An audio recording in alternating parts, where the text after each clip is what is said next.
Excelsior Corporation. Ako na pala, Dad, yung nagdala ng food na inihanda para sa'yo ni Mom. Sabay na tayo mag-dinner, if you don't mind. Ano ba yan? Isda at gulay na naman.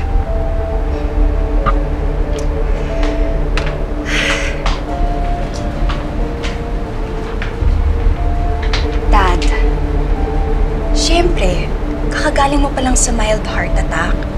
Kaya, dahil recovery phase ka pa lang, may mga inihanda kami para sa'yo. We have the Excelsior Genesis Herbal Blend. Lahat ng mga halamang gamot para sa puso nandito na. Sige na nga. Ana.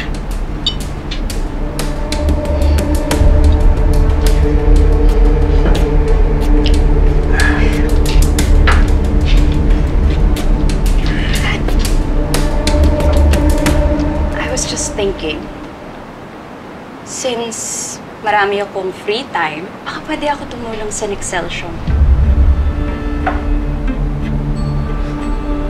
Pwede ko kayong tulungan. Dispatchahin once and for all si Amira. Ikaw? Hindi na. Baka lalo lang tayong mapasama eh.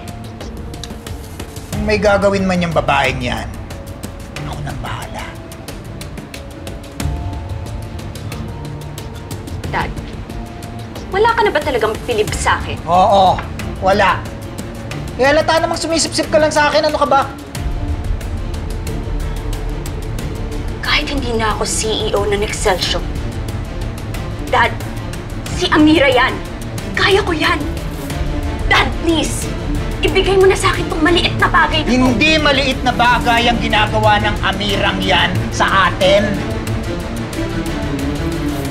Hanggang ngayon, hindi mo pa talaga naiintindihan yon. Wala ka talagang talino eh. Lalo mo lang pinapatunayan na tama lang na tinanggal kita sa Excelsior. Puro ka kasi yabang eh. Pero pag nagkakagipitan na, wala kang binatbat. Dad! Hindi pa ako tapos! Kaya talaga ng utak mo.